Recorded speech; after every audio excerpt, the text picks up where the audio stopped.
তীব্র গরমের পর আজ খুলছে স্কুল। এ নিয়ে বিস্তারিত জানাতে সরাসরি যুক্ত হচ্ছেন সহকর্মী খায়রুজ্জামান সেতু যুক্ত হচ্ছেন। সেতু, প্রথম দিনে শিক্ষা প্রতিষ্ঠানে উপস্থিতি কেমন দেখছেন? আপনি যেমনটি বলছিলেন যে সারা দেশের ভিতরে কিছু কিছু জেলাতে কিন্তু হচ্ছে স্কুল কলেজ বন্ধ ছিল, সেটা কিন্তু আজকে কিন্তু অন্য জায়গার মতো চুয়াডাঙ্গাতেও খুলেছে। আমি এখন দাঁড়ায় আছি Chuadanga collector school and college, এটা হচ্ছে ভিতরে। এখানে আমার পিছনে দেখতে পাচ্ছেন যে অনেক বাচ্চারা কিন্তু দাঁড়ায় আছে।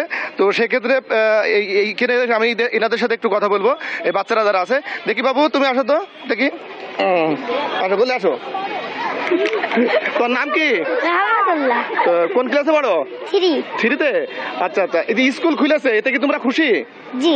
স্কুল খুলতে মানে ক্লাসের সময় কি একটু কমায় আনলে খুশি? জি। আচ্ছা আচ্ছা, তাতে কি তোমরা স্বস্তি পাবা, তাই তো?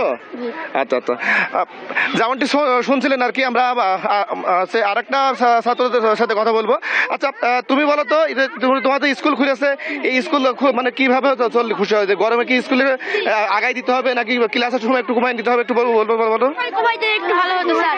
এই তীব্র গরমের জন্য স্যার মানে একটু গরম লাগছে, খুব তিনটার স্কুল আরো গরম লাগতেছে, পড়াশোনা করতে একটু খারাপ লাগতেছে গরমে। তুমি বলো তো, আমাদের এই স্কুলের টাইমটা যদি পিছিয়ে দিত তাহলে ভালো হতো।